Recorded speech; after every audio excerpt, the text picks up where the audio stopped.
আফগানিস্তানকে হারালেই যে সমীকরণে বাংলাদেশ সুপার ফোরে উঠবে। এশিয়া কাপ 2025-এর গ্রুপ পর্বের ম্যাচে বাংলাদেশ দুটি ম্যাচ খেলেছে, একটিতে জয় এবং একটিতে পরাজয়। বাংলাদেশের পয়েন্ট 2। যতই সমীকরণ মেলান না কেন, বাংলাদেশ যদি আফগানিস্তানকে হারাতে পারে সুপার ফোর নিশ্চিত। দেখুন বিস্তারিত প্রতিবেদনে।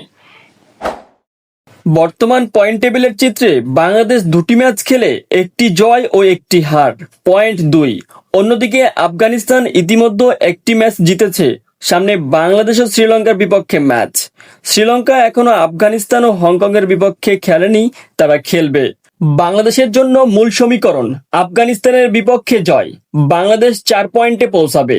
এতে প্রায় নিশ্চিতভাবেই সুপার ফোরে জায়গা হবে। তবে অন্য ম্যাচের ফলের কারণে রান রেট গুরুত্বপূর্ণ হতে পারে, তাই বড় ব্যবধানে জয়ের চেষ্টা করতে হবে বাংলাদেশকে। ড্র বা পরিত্যক্ত হলে বাংলাদেশ 3 পয়েন্টে উঠবে, তখন শ্রীলঙ্কা আফগানিস্তানের ফল নির্ভর করবে। এ অবস্থায় সমীকরণ জটিল হবে এবং রান রেটে চূড়ান্ত সিদ্ধান্ত নেবে। যদি বাংলাদেশ হেরে যায়, বাংলাদেশ 2 পয়েন্টে আটকে যাবে। অন্য ম্যাচে শ্রীলঙ্কা ও আফগানিস্তান যদি ভালো করে, তবে বাংলাদেশ বাদ পড়ার আশঙ্কা প্রবল। একমাত্র ভরসা তখন হবে অন্যান্য দলের অপ্রত্যাশিত হোঁচট ও রান রেটের খেলা। বাংলাদেশ দলের জন্য সুপার ফোরে যাওয়ার সবচেয়ে সোজা পথ হলো আফগানিস্তানকে হারানো এবং রান রেট বাড়ানো। এই ম্যাচ জিতলে প্রায় নিশ্চিতভাবে পরবর্তী পর্বে খেলবে টাইগাররা।